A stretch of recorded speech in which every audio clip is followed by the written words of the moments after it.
Hello everyone, हम history कर रहे थे। हिस्ट्री में हमारा लास्ट गुप्ताज कंप्लीट हो चुका है, गुप्त काल हमने कंप्लीट कर लिया है।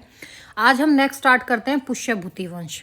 देखो भाई, क्या हुआ था जब गुप्त का काल खत्म हुआ या उसका पतन स्टार्ट हुआ, 5वीं सदी के अंत में स्टार्ट होना हो गया था। तो क्या हुआ था, जो गुप्त साम्राज्य था वो छोटे छोटे खंडरों में ना विभाजित हो गया था। वहाँ पे छोटे छोटे राज्य उदय होने स्टार्ट हो गए थे। उसी टाइम क्या हुआ भाई, हरियाणा क्षेत्र में एक एरिया पड़ता है आपका कुरुक्षेत्र। कुरुक्षेत्र में था एक जगह स्थानेश्वर। स्थानेश्वर जिसको आज के हम थानेसर नाम से जानते हैं, इसके आसपास ना पुष्यभूति थे। पुष्यभूति यहाँ पे एक ना सामंत शासक थे। उन्होंने इस एरिया पे अपना अधिकार कर लिया और भाई खुद का सामंत स्टार्ट कर दिया। ठीक है, ये एक सामंत सरदार थे, स्वतंत्र सरदार नहीं थे, ये सामंत सरदार थे। और इस चीज का एविडेंस हमें कहाँ से मिलता है? बाण भट्ट के हर्ष चरित्र से। बाण भट्ट के हर्ष चरित्र में ये बात लिखी गई है कि जो हर्ष थे, उन्होंने हर्ष चरित्र में है तो हर्ष की बातें लिखी होगी, तो उसमें ये बताया गया था जो हर्ष के पूर्वज थे, ठीक है, उनके बारे में जानकारी दी गई है कि हर्ष के जो पूर्वज थे वो कौन थे? पुष्यभूति थे। उनके प्रथम पूर्वज कौन थे भाई? पुष्यभूति थे। और पुष्यभूति ने ही पुष्यभूति वंश की नींव रखी थी। इन्होंने अपनी राजधानी स्टार्टिंग में क्या बनाई भाई? स्थानेश्वर को बनाया, जिसको आज के दिन थानेसर बोलते हैं, बट पहले क्या बोलते थे भाई? स्थानेश्वर बोलते थे। और यहाँ पे एक नंदवर्मन थे, ठीक है। नंदवर्मन ने क्या किया भाई? इस वंश की स्थापना की।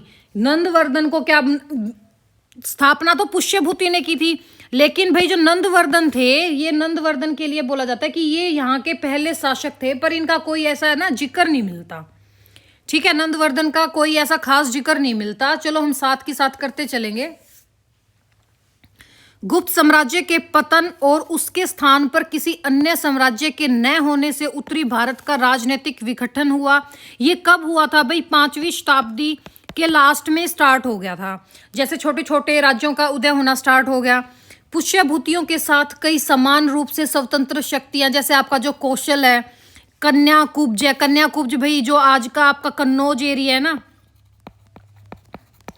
ठीक है, जो यूपी में है आज के दिन, के मोखरी, मगध और मालवा जो वर्तमान बिहार और मध्य प्रदेश, ये क्या थे के बाद के गुप्त काल के बाद ये इन राज्यों का उदय होना स्टार्ट हो गया था।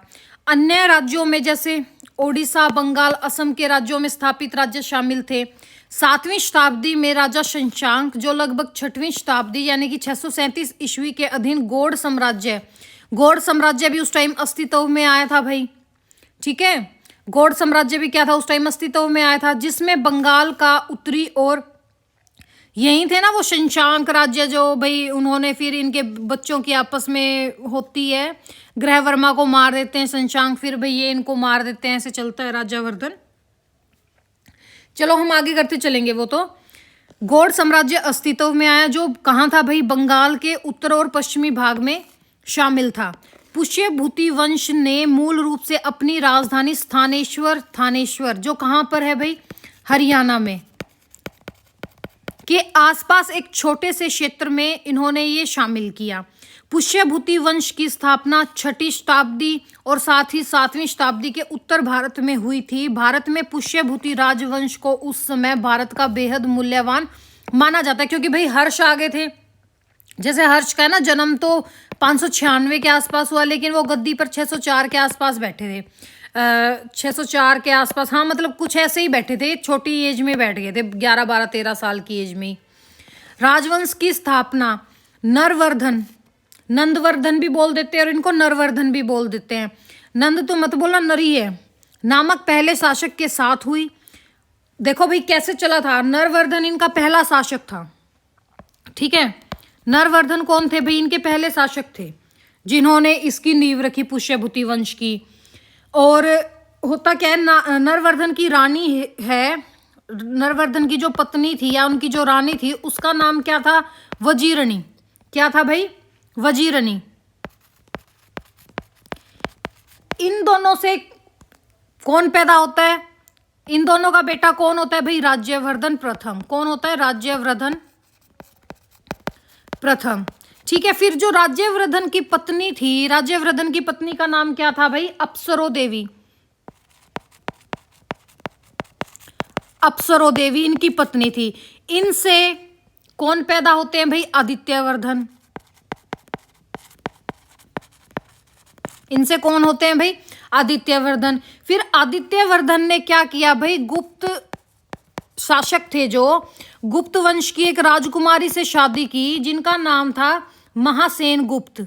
किससे शादी की भाई? महासेन गुप्त से शादी की। और इनसे कौन पैदा हुआ भाई? इनसे पैदा हुए थे प्रभाकर वर्धन। इनसे कौन पैदा हुए? प्रभाकर वर्धन। कौन पैदा हुए भाई इनसे? जो आदित्यवर्धन थे,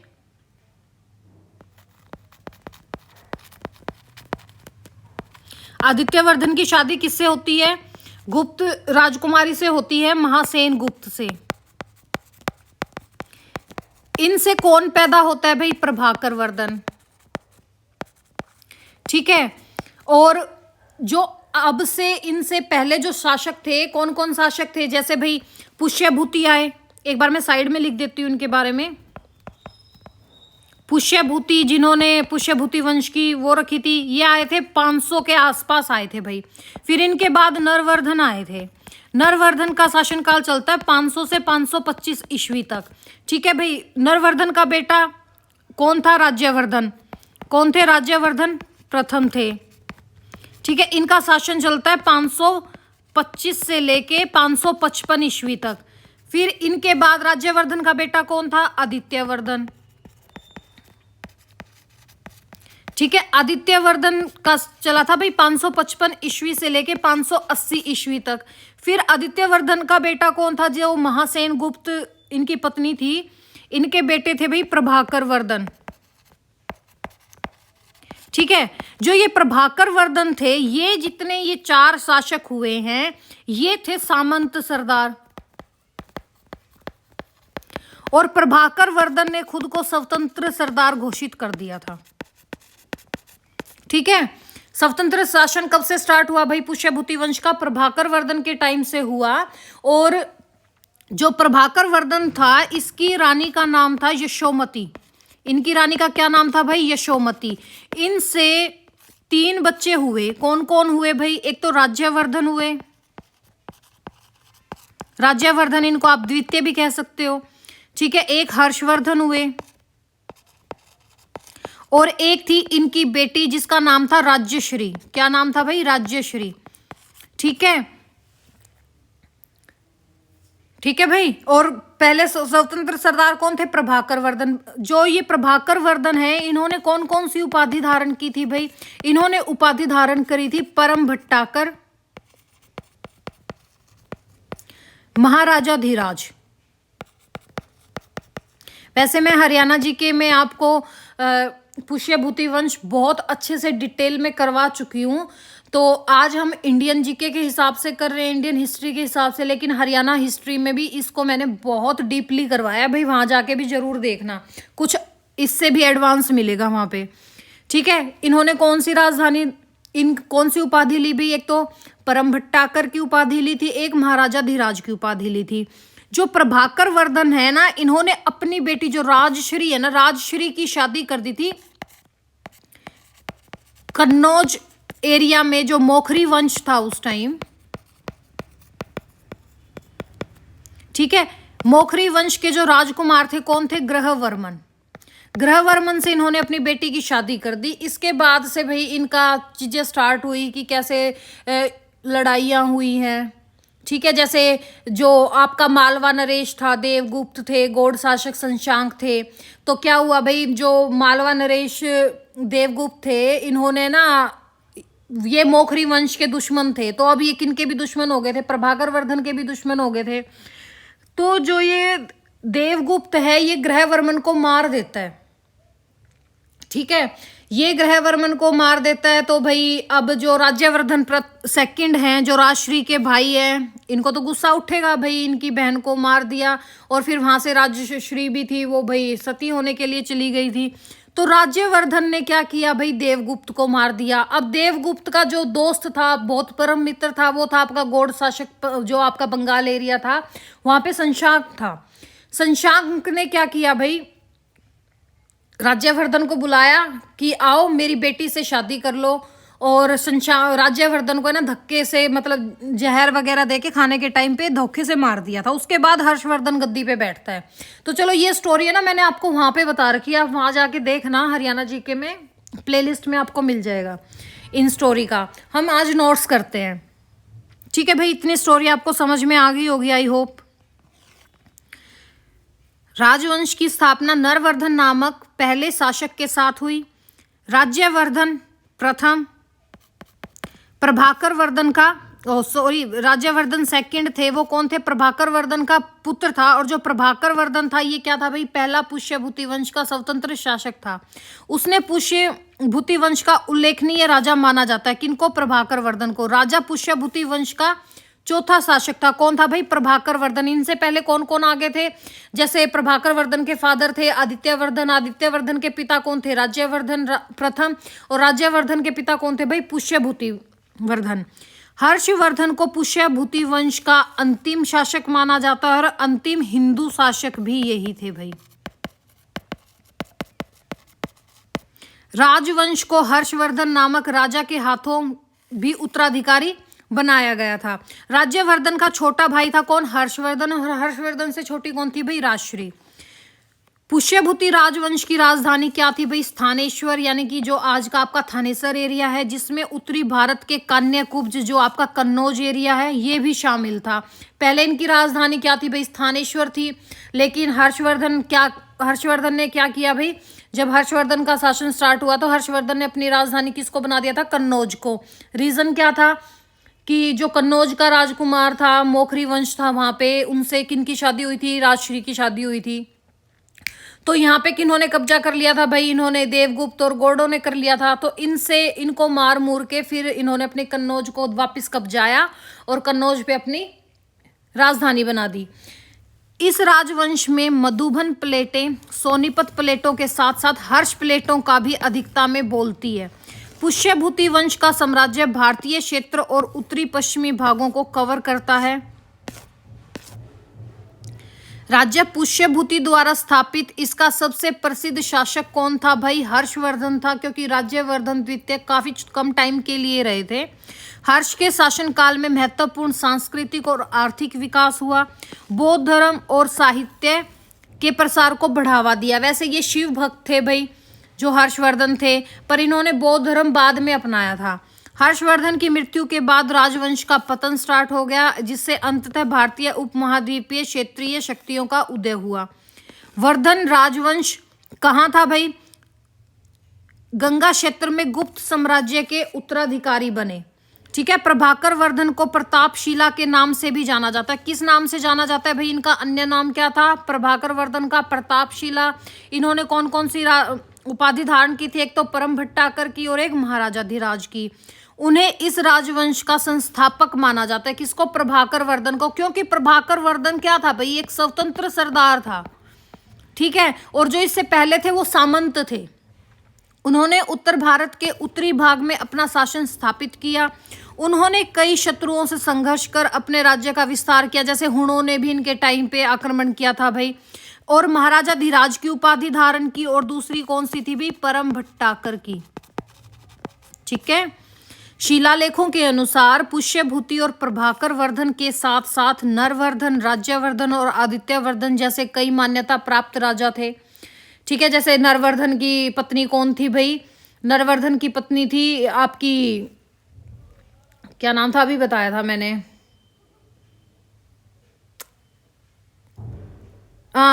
वजीरानी थी, वजीरानी देवी थी।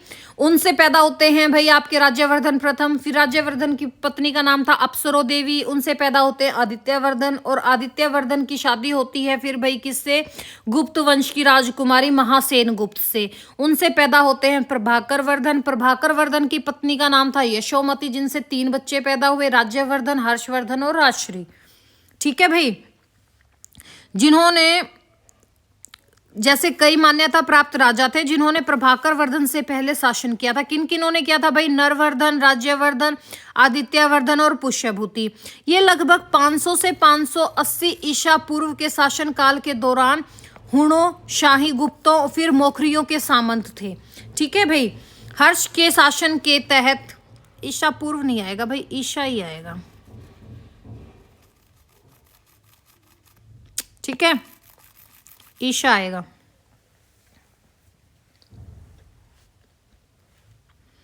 हर्ष के शासन के तहत पुष्यभूति राजवंश ने उत्तरी और मध्य भारत के कुछ हिस्सों को शामिल करने के लिए अपने क्षेत्र का विस्तार किया, जिसमें कन्नौज एरिया, थानेसर एरिया और गंगा के मैदानी इलाकों सहित ये क्षेत्र इसमें शामिल थे। कौन कौन सा भाई? आपका कन्नौज एरिया हो गया, थानेसर एरिया हो गया और गंगा के मैदान हो गए। हर्षवर्धन ने कान्याकुब्ज यानी कि जो कन्नौज है इसको अपनी राजधानी के रूप में नामित करके इसे एक शाही राजनीतिक और प्रशासनिक केंद्र के रूप में और मजबूत करके उत्तर पूर्वी भारत में मगध से उत्तर भारत के कान्याकुब्ज तक कई शताब्दियों में पहला भौगोलिक बदलाव किया। उन्होंने वल्लभी, जो आज वल्लभी कहाँ है आपका, जो आपका गुजरात एरिया और मालवा का कुछ एमपी का एरिया होता है इसमें और प्लस गुजरात का एरिया, ये वल्लभी का एरिया था भाई।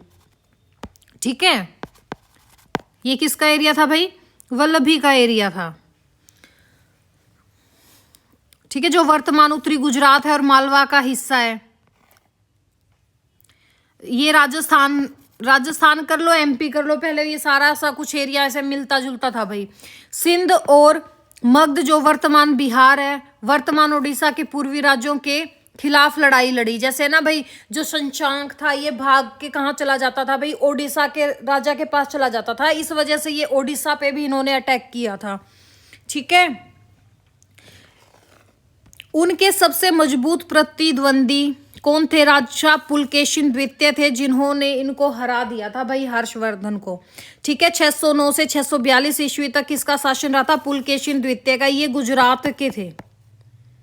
कहाँ के शासक थे भाई? ये गुजरात के शासक थे, जो दक्षिण भारत के वतापी साम्राज्य यानी कि बादामी कर्नाटक राज्य पर शासन कर रहे थे। ठीक है, सॉरी, गुजरात और कर्नाटक इन्हीं एरिया पे, सॉरी भाई, कर्नाटक एरिया वल्लभी था वो। तो ये वतापी राजा थे, इन्होंने वल्लभी पे तो अपना अधिकार कर लिया था, पर फिर उसके बाद ये नर्मदा नदी से उस साइड जाने लगे थे। लेकिन उस पे इनका युद्ध किससे होता है भाई? पुष्यभूति इससे, पुलकेशिन द्वितीय से होता है, जो कौन थे भाई? आपके वतापी राजा थे। ठीक है, कर्नाटक राज्य में। उनसे फिर ये हर्षवर्धन हार जाते हैं। 618-19 ईस्वी में या 634 ईस्वी में लड़ी गई निर्णायक लड़ाइयों में से चालुक्यों को हर्ष को हराया। चालुक्यों ने किसको हराया भाई? हर्ष को हराया, जिसे पीछे हटने के लिए मजबूर होना पड़ा था। किसको? हर्ष को, जिससे दक्षिण की तरफ ये नहीं जा पाए थे। हर्ष ने पीछे, इनका कोई उत्तराधिकारी नहीं था भाई हर्ष का। ठीक है, और पुष्यभूति राजवंश या वर्धन वंश यहाँ पे समाप्त हो जाता है हर्षवर्धन के पास, और फिर इनकी सत्ता इनके जो मंत्री शंत्री या जो भी इनके दरबारी थे उनके हाथों में चली जाती है। राजवंश के प्रारंभिक शासकों की उपलब्धियां या जीवन पर बहुत अधिक विवरण और ऐतिहासिक रिकॉर्ड उपलब्ध नहीं है। शिलालेखों से पता चलता है कि राजा पुष्यभूति और प्रभाकर वर्धन के बीच कई अज्ञात शासक थे। ठीक है, जैसे आपके नरवर्धन थे, राज्यवर्धन सेकंड थे भाई, आदित्यवर्धन थे। ज्ञात लोगों में जैसे नरवर्धन, राज्यवर्धन और आदित्यवर्धन हो गए, ये हर्षवर्धन थे।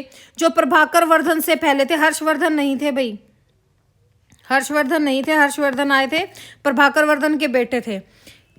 इन राजाओं ने 500 ईस्वी से लेकर 600 ईस्वी के अंत तक शासन किया। इस राजवंश ने अपने अंतिम शासक हर्षवर्धन 590 ईस्वी में इनका जन्म हुआ था भाई। हर्षवर्धन का जन्म कब हुआ था? 590 ईस्वी में इनका जन्म हुआ था। कब जन्म हुआ था भाई? 590 ईस्वी में इनका जन्म हुआ था, और 647 ईस्वी तक हर्ष ने शासन किया था, के अधीन अपने चरम उत्कर्ष को प्राप्त किया था। और 606 में ये राजा बनते हैं। कब बनते हैं भाई? ये 606 में राजा बनते हैं, 606 ईस्वी में। ठीक है, हर्ष के साम्राज्य में उत्तर और पश्चिमी भारत के अधिकांश हिस्से शामिल थे, जो पूर्व में जैसे आपका जो कामरूप एरिया है असम, और दक्षिण में नर्मदा नदी तक फैला था, क्योंकि नर्मदा नदी पे इनका युद्ध किससे होता है भाई? पुलकेशिन द्वितीय से होता है, जो वतापी के राजा थे। यहाँ पे हर्षवर्धन को हरा देते हैं, और चालुक्य भी इनको हरा देते हैं। तो साउथ में ये अपना एक्सपेंड नहीं कर पाए थे। वर्धन राजवंश के प्रशासन के बारे में जानकारी दो प्रमुख साहित्यिक स्रोतों से उपलब्ध होती है। एक तो प्रथम हर्षचरित्र। हर्षचरित्र किसके द्वारा लिखित थी भाई? बाणभट्ट। बाणभट्ट कौन थे? हर्षवर्धन के दरबारी कवि थे। बाणभट्ट द्वारा लिखित हर्षवर्धन की जीवनी है। बाणभट्ट उनके दरबारी कवि थे और उनका दूसरा स्रोत 7वीं शताब्दी में भारत का दौरा करने वाले चीनी यात्री आए थे हेनसांग। इन्होंने एक बुक लिखी थी सीयू की। कौन सी? सीयू की। ये है ना, वैसे तो नालंदा विश्वविद्यालय में पढ़ने के लिए आए थे, फिर ये तक्षशिला भी गए थे, ऐसे घूम रहे थे, तो ये आए थे भाई हरियाणा में। हरियाणा में इन्होंने काफ़ी चीज़ें देखी, काफ़ी चीज़ें बताई, जैसे कुरुक्षेत्र के महाभारत के युद्ध के भी एविडेंस इन्होंने बताए थे, अपनी बुक में इन्होंने लिखा हुआ है। जैसे इन्होंने हेनसांग ने बौद्ध धर्म का ये बताया था कि भाई अग्रोहा इनका मेन वो था। ठीक है भाई, हेनसांग आए थे, इनकी यात्रा का वृतांत मिलता है। किनका? हेनसांग चीनी यात्री का। इनकी बुक कौन सी थी? सीयूकी। सीयूकी के बारे, सीयूकी में इन्होंने हर्षवर्धन का जिक्र किया है। हर्ष के शिलालेख में विभिन्न करोड़ अधिकारियों की श्रेणियों का उल्लेख किसमें मिलता है भाई? हेनसांग की बुक सीयूकी में। बाणभट्ट के संस्कृत उपन्यास कौन से थे भाई? कादम्बरी में वर्धन वंश के प्रशासनिक इतिहास पर प्रकाश डाला गया। किस पे डाला गया है भाई? बाणभट्ट का जो संस्कृत का उपन्यास था कादम्बरी। एक तो देखो बाणभट्ट ने एक तो लिखी थी हर्षचरित्र। हर्षचरित्र में हमें पता चलता है कि भाई हर्ष के प्रथम पूर्वज कौन थे? पुष्यभूति। ठीक है, उसके बाद कोई नरवर्धन नाम का आदमी था, राजा था, जो पुष्यभूति का बेटा था। इनके बारे में जिक्र नहीं है कहीं पे भी, पर बाणभट्ट की हर्षचरित्र में ये जिक्र किया गया कि हर्षचरित्र में कि भाई हर्ष के जो प्रथम पूर्वज थे वो पुष्यभूति थे। और इनका दूसरा उपन्यास कौन सा था भाई? कादम्बरी। इसमें प्रशासनिक इतिहास पर प्रकाश डाला है। प्रभाकर वर्धन ने अपने राज्य का विस्तार किया और महाराजा धीराज की उपाधि धारण की, जो राजवंश में ऐसा करने वाला पहला व्यक्ति था। ठीक है, उससे पहले आपको बताया ना कि पहले वाले तो सामंत सरदार थे, ये स्वतंत्र थे। शिलालेखों के अलावा पुष्यभूतियों की दो प्रमुख प्रशासनिक स्रोत मौजूद हैं। कौन सा? एक तो चीनी बौद्ध भिक्षु जो हेनसांग थे। ठीक है, वो आए थे, कब आए थे भाई भारत में? 602 ईस्वी से 664 ईस्वी तक ये रहे थे। इन्होंने कौन सी बुक में अपना वर्णन किया है भाई? सीयूकी में। सीयूकी क्या थी भाई? इनकी बुक थी। जो 7वीं शताब्दी में उत्तर भारत आए थे और हर्ष से मिले थे, सानेश्वर ये गए थे। उनके विवरण में उनके दरबार, समकालीन जीवन और आर्थिक, सामाजिक और धार्मिक स्थितियों का विवरण शामिल है। दूसरा और अधिक महत्वपूर्ण हर्षचरित्र हर्ष की जीवनी है, जो बाणभट्ट ने लिखी थी। उनके दरबारी कवि बाणभट्ट, जिनको हम बाणा के नाम से भी जानते हैं, ठीक है भाई, उन्होंने 7वीं शताब्दी में क्या लिखी थी? हर्षचरित्र लिखी थी, जिसमें ये बताया गया था, जो बाणभट्ट की बुक है उसमें, कि जो प्रभाकर वर्धन थे उनके बेटे थे राज्यवर्धन और हर्षवर्धन, और उनकी बेटी कौन थी? राज्यश्री। के बारे में जो ये शशांक वगैरह के साथ इनका युद्ध हुआ, जो इनकी बेटी की शादी हुई थी मोखरी वंश के ग्रहवर्मा से, ये सब इस बुक में इस चीज का जिक्र किया गया है। प्रभाकर वर्धन के राज्यारोहण के साथ स्थानेश्वर का इतिहास एक निश्चित आकार लेता है, जो समकालीन विद्वान बाणभट्ट द्वारा लिखी गई हर्ष की जीवनी हर्षचरित्र का कारण है। ये सेंटेंस किसने दिया भाई? मजूमदार ने बोला है ये सब चीज। ठीक है, आगे पर भाई प्रभाकर वर्धन इनका शासनकाल कब से कब तक चला भाई? 580 ईस्वी से लेके 605 ईस्वी तक चला, जिन्हें प्रतापशिला के नाम से भी जाना जाता है। इनको किस अन्य नाम से जाना जाता है भाई? प्रतापशिला। किसका अन्य नाम था? प्रभाकर वर्धन का था, के नाम से भी जाना जाता है। और इनका वर्णन जो बाणभट्ट की बुक है, उन्होंने कहा है कि एक अभिमानी व्यक्ति के रूप में इनका वर्णन किया है। वह अपनी अभिमानी महत्वाकांक्षाओं से परेशान था। ये किस में लिखा गया है भाई? बाणभट्ट में लिखा गया है। किसके लिए? प्रभाकर वर्धन के लिए। इस प्रकार उनके कई शत्रु से युद्ध हुआ, उन्होंने अपने राज्य का विस्तार किया और महाराजा धीराज की उपाधि धारण की। पर एग्जाम में आपकी परम भट्टाकर की जो उपाधि है ये बार बार में पूछी जाती है भाई। जो महाराजा धीराज, इसका मीनिंग क्या होता है भाई? महान राजाओं का स्वामी या राजाओं का राजा बोल दो, की उपाधि धारण की। और जो राजवंश में ऐसा करने वाला यही पहले व्यक्ति थे। कौन भाई? आपके प्रभाकर वर्धन। उन्होंने ईशान वर्मन की मृत्यु के बाद मोखरी शक्ति के ग्रहण का लाभ उठाया, लेकिन उनके साथ सौहार्दपूर्ण संबंध बनाए रखा। जैसे राजश्री का विवाह कर दिया था भाई ग्रहवर्मन से, ठीक है। वह अक्सर युद्ध में शामिल रहता था। ऐसा माना जाता है कि उसमें वर्तमान उत्तरी पंजाब में हुणों से हुआ था। भाई हुणों के आक्रमण को दबाने के लिए इन्होंने किसको भेजा था? भाई राज्यवर्धन द्वितीय को भेजा था। लेकिन फिर पीछे से जब राज्यवर्धन ये हुणों को दबाने के लिए गया हुआ था और जब वापिस आता है तो पाता है कि प्रभाकर वर्धन की उस टाइम मृत्यु हो चुकी होती है। ठीक है, जब इन पे हुणों ने आक्रमण किया और राज्यवर्धन द्वितीय वहां गए हुए थे, प्रभाकर वर्धन ने इनको भेजा था, पर पीछे से प्रभाकर वर्धन की मृत्यु हो जाती है। इससे ना राज्यवर्धन जो सेकंड है ये काफी मायूस भी होता है। ये ना राजा बनने से मना कर देता है, लेकिन हर्ष के कहने पर, उनके दरबार के जो लोग थे उनके कहने पे ये अपने राजगद्दी पे बैठते हैं। ठीक है, इन्होंने पंजाब में हुणों, सिंध और गंधार जो आपका वर्तमान पाकिस्तान है, और लता जो आपका गुजरात है, और मालवा के राजाओं से युद्ध किया। किन किन से युद्ध किया? भाई हुणों से, सिंध एरिया, गंधार एरिया, लता और मालवा के राजाओं से इन्होंने क्या किया था? भाई प्रभाकर वर्धन ने युद्ध किया था। यह स्पष्ट नहीं है उन्होंने वास्तव में उन्हें हराया था या उनके साथ सिर्फ संधि की या विद्रोह को दबाने की कोशिश की, इसके कोई एविडेंस नहीं है।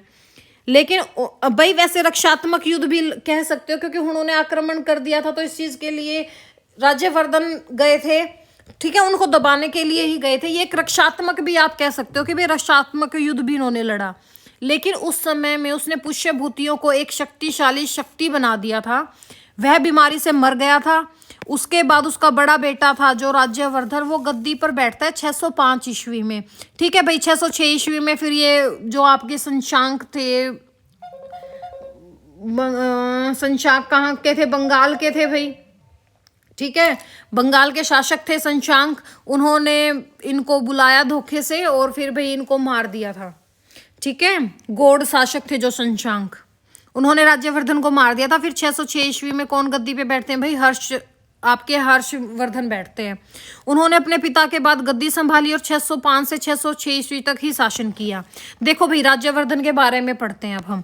राज्यवर्धन सेकंड कह लो इनको, प्रभाकर वर्धन के बड़े पुत्र थे। प्रारंभ में हुणों के विरुद्ध अभियान पर इनको भेजा गया था। पीछे से क्या हुआ भाई? पिता बीमार होके एक्सपायर हो जाते हैं भाई फिर पिता। ठीक है, ये सिंहासन पर बैठना नहीं चाहते थे, लेकिन भाई फिर और कौन बैठेगा? अब तो बेटा ही बैठेगा। उन्हें एक अप्रत्याशित युद्ध का सामना करना पड़ा। क्या हुआ था भाई?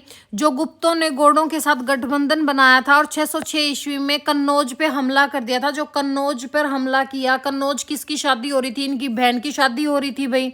ठीक है, ग्रह वर्मा के साथ शादी हो रही थी जो मोखरी वंश के थे। ठीक है, कन्नौज में जो मोखरी वंश था इस पे राजश्री की शादी थी। शादी हुई थी, किससे हुई थी? ग्रह वर्मा से शादी हुई थी। तो ये तो इनका जीजा था ग्रह वर्मा। इस पर इन्होंने हमला कर दिया था गौड़ों ने किया था, जो संशांक थे और आपके मालवा नरेश ने। मालवा नरेश कौन थे आपके उस टाइम पे?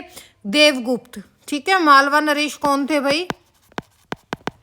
देवगुप्त और संशांक दोनों ने मिलकर हमला किया था। ठीक है, आक्रमणकारियों ने मोखरी राजा ग्रहवर्मन को मार डाला और उन्होंने अपने जो आपका कन्नौज एरिया है इसको कब्जा लिया था। जबकि राज्यवर्धन की बहन राजश्री को बंदी भी बना लिया था इन लोगों ने। तो पहले तो इन्होंने देवगुप्त को मारा भाई। ठीक है, देवगुप्त से फिर अपनी बहन को फारिग करवाया। लेकिन राजश्री क्या करती है भाई? विंध्य के पर्वत, जो विंध्य पर्वत है वहां पे ये जाती है सती होने के लिए, लेकिन हर्षवर्धन इसको ढूंढ के ले आता है। अपनी बहन को बचाने और राजधानी पर नियंत्रण हासिल करने के लिए दृढ़ संकल्पित राज्यवर्धन ने कब्जाधारियों के खिलाफ अपनी सेना का नेतृत्व किया। कन्नौज के रास्ते में उन्होंने मालवा सेना को हराया जो देवगुप्त थे भाई। संभवतः बाद में गुप्त वंश के जो राजा थे देवगुप्त, उनको आसानी से मार डाला था।